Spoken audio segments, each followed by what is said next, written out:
Tous les mercredis à 12h15, c'est Cinestar sur Radio Star.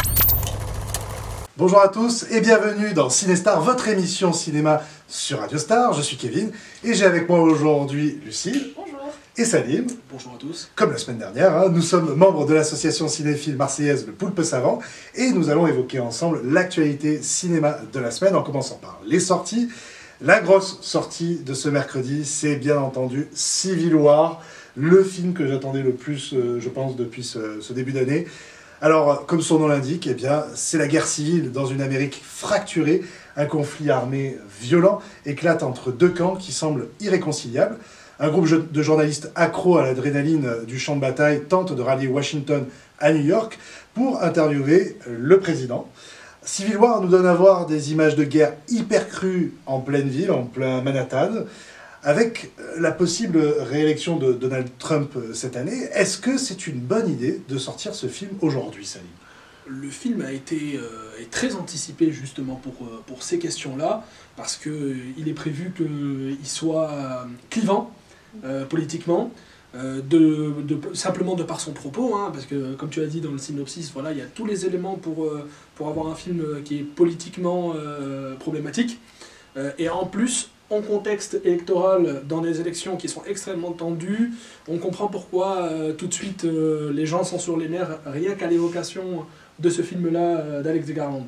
Du coup. Oui, parce que pour en dire un petit peu plus, il y a quelque chose de très très étonnant dans ce film, c'est que les forces du Texas s'allient avec la côte ouest, la Californie, alors que ce sont deux penchants politiques très très différents, les Californiens étant plutôt démocrates et les Texans plutôt républicains. C'est invraisemblable à ce niveau-là. D'ailleurs, le film a été critiqué pour ces raisons, hein, en partie, parce qu'il y a un manque de cohérence par rapport à la vraie vie. Mais bon, est-ce qu'on est prêt aussi à pousser le vice jusqu'à créer des situations réalistes ? Je sais pas. Le but, c'est quand même pas de créer une véritable guerre civile à cause d'un film. De toute façon, un film ne va jamais créer une guerre civile. Enfin, une œuvre, en général, ne crée pas ce genre de choses. Enfin, je réfléchis en même temps que je parle, mais... Ça peut, tu crois, ouais. Dans quel cas ? Non, disons que ça serait mettre de l'huile sur le feu. Enfin, un film ne va pas créer une situation. Par contre, des polémiques, je pense notamment... tu prends l'exemple de Scorsese quand il a fait La Tentation du Christ, donc oui, La Passion du Christ, pardon. La Passion du Christ, bon, bah, ça a fait beaucoup de bruit, il y a eu beaucoup de violence, donc là c'est quand même peut-être un peu moins brûlant pour le film de Scorsese parce que c'était des problèmes religieux, donc qui sont importants mais qui ne sont pas des sujets de société comme on peut avoir avec Civil War. Moi non plus, je pense pas que le film va faire une révolution. Par contre, il va y avoir une révolte à cause de ce film.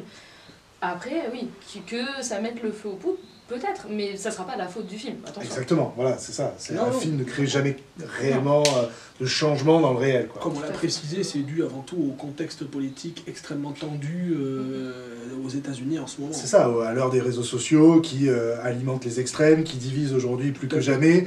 Les États-Unis semblent déjà aujourd'hui sur le point de rupture.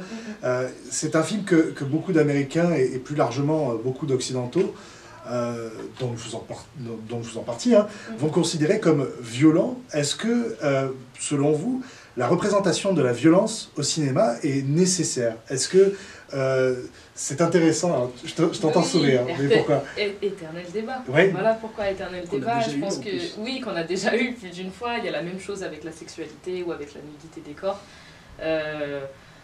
Je pense qu'il faut voir les films avant de les juger, et ensuite il faut voir pourquoi est-ce que la violence est utilisée, et ensuite se poser la question de la violence gratuite. Tarantino en fait souvent les frais. Je pense que c'est très subjectif, moi j'aurais tendance à dire ça. Il y a des violences qui me déplaisent plus que d'autres. Après, de là à en faire un combat pour interdire un film, j'irai pas jusque-là. Je pense que c'est très subjectif, je pense notamment à Irréversible. Oui. Voilà, moi... Irréversible de Gaspard Noé, voilà. Disons-le, donc avec Monica Bellucci et Vincent Cassel, qui démarre d'emblée avec une scène de viol absolument crue, qui est terrible, et beaucoup de gens qui l'ont découvert à Cannes à l'époque étaient dégoûtés, sont sortis vraiment très énervés de ce film. Hein. Oui, c'est ça, parce que effectivement la scène de viol, bon, pour le dire en quelques mots, en fait c'est un plan fixe. Donc il n'y a pas de montage, et la caméra ne bouge pas du tout, et on est sur un plan large, et donc pendant que Monica Bellucci, enfin le personnage en tout cas, se fait violer. Donc c'est insoutenable, et c'est insoutenable de manière volontaire. Donc après, moi ça me touche trop et ça me déplaît, mais par contre je peux entendre le discours qu'il y a derrière, il plaît ou il plaît pas. Voilà. À savoir que par contre, comme tu disais, c'est problématique pour moi qu'on impute à un simple film au final une volonté politique, et au final et à la fin ce ne sont que les équipes, les réalisateurs et les équipes des films qui finissent par en souffrir, puisque là en l'occurrence Alex Garland a annoncé qu'il allait s'agir de son dernier film, qu'il n'allait plus produire de long métrage après Civil War, justement à cause de la production catastrophique, des pressions qu'il a subies de tous bords, de la part de la production, de la part des bords politiques présents aux États-Unis. Et quand on voit ce résultat-là sur un réalisateur comme Alex Garland, c'est triste. C'est triste d'être privé d'un artiste comme ça pour des raisons simplement politiques. Après, je pense pas que ce soit que ça non plus, parce que j'ai lu aussi oui, cette interview-là. Je pense que voilà, c'est quelqu'un qui fait beaucoup de choses dans sa vie, et je pense qu'il veut toucher un petit peu à toute forme de culture ou d'art qui peut lui permettre de donner un point de vue. Et puis il avait déjà été coutumier des productions un peu problématiques, donc on comprend qu'en enchaînant 2 ou 3, on se retrouve un peu sous pression, on n'a plus trop envie, voilà. C'est ça. Justement, Alex Garland, donc réalisateur britannique, tu voulais en dire 2 mots, Lucille? Oui, moi je suis très triste, je ne savais pas du tout qu'il voulait arrêter, donc justement je vais en profiter pour lui faire ma petite déclaration. Donc effectivement, réalisateur, scénariste, romancier, parce qu'on l'a dit qu'il avait pas mal de choses dans sa vie, en effet. Donc anglais, il a une 50aine d'années, et donc il a plutôt commencé par le roman et par le scénario. On a La Plage, alors il n'était pas La Plage de Danny Boyle, il n'était pas au scénario, mais c'est lui qui a écrit le livre. C'est ça. Exactement. Qui a été adapté donc par Danny Boyle avec, faut le rappeler, donc Guillaume Canet, Leonardo DiCaprio aussi. C'est un des rôles majeurs de Leonardo DiCaprio. Tout à fait, qu'il a révélé un petit peu. Au début des années 2000, et donc après on va retrouver au scénario avec, d'Alex Garland, toujours avec Danny Boyle, on a 28 jours plus tard. Un grand succès, surprise. Immense film. Moi perso, j'adore ce film de zombies. J'ai qu'une seule hâte, c'est que le 3e se tourne. Et on a entendu récemment que 28 ans plus tard devrait rentrer en production. Avec Cillian Murphy qui reprend son rôle. Donc, incroyable. D'ailleurs, leur collaboration entre Garland la collaboration entre Garland et Boyle, immensément fructueuse.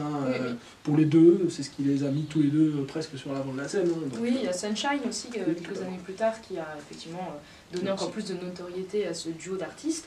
Je mets une petite mention aussi pour un film qui s'appelle Never Let Me Go, qui est sorti en 2010. Magnifique film, donc adapté au cinéma, parce que c'est un roman de base, adapté au cinéma par Alex Garland. Et puis après, il a percé vraiment en tant que réalisateur, c'est vraiment comme ça qu'on l'a connu. Parce qu'en fait, on réalise qu'on a vu pas mal de ses films. Au début, même si on se dit c'est qui Alex Garland, on a vu pas mal de ses films, notamment, si jamais vous ne le connaissez pas, Ex Machina, sorti en 2014, un bijou. Et j'insiste sur le mot, un bijou de science-fiction extrêmement intéressant dans son propos, dans sa mise en scène, parce que c'est un film qui est un petit peu en décalage par rapport aux normes du genre traditionnel du film de SF. Allez-y, voilà, le casting est super, ça a lancé la carrière de Alex Oscar Isaac. Oui. Oscar Isaac, effectivement, qui avait déjà fait quelques films, mais ça l'a encore plus mis sur le devant de la scène.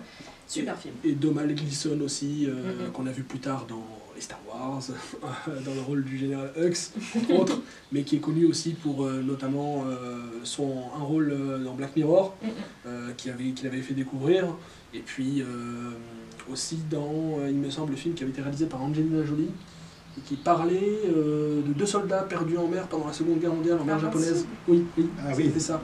Et lui, du coup, il jouait le rôle principal, il me semble. Je sais pas si c'était lui. C'était Domhnall Gleeson, il me semble. En tout cas, je sais pas, mais pour repiquer un petit peu sur le film Ex Machina, qui est vraiment une pépite, c'est un film sur l'IA, avant l'heure, parce qu'on est en 2014, on en parle vraiment dans le grand public depuis 1 ou 2 ans, mais là c'est sur l'IA, et c'est sur un robot d'apparence humaine, et c'est vraiment troublant de réalisme.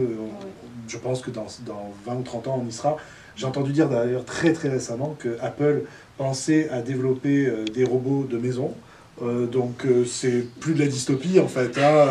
On y est, il y a des grosses compagnies qui mettent de l'argent en ce moment, donc voilà, Ex Machina de Alex Garland, c'est son premier film qui a fait démarrer sa carrière, et on suivi ensuite deux autres films importants aussi. Alors on a Netflix moins ma cam, je vais pas mentir.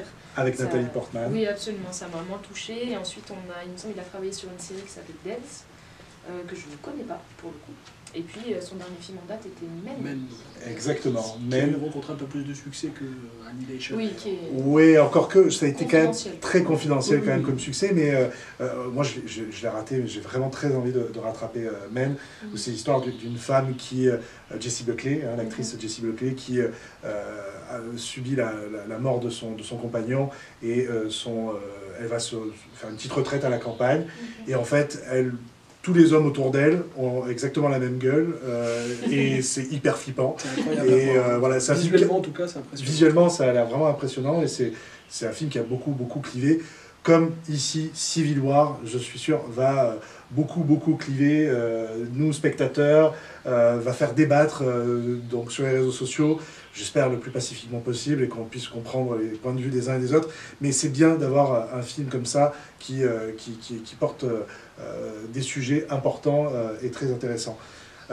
Moi, Civil War, comme je disais tout à l'heure, c'est l'une de mes plus grosses attentes de 2024. Est-ce que vous avez des attentes comme ça sur cette année le même que le tien en fait. Moi c'est ça, j'avoue, Civil War aussi. Oui, non, mais sur le reste de l'année qui va arriver, peut-être pas forcément cette semaine, mais un film que vous attendez vraiment plus que tout?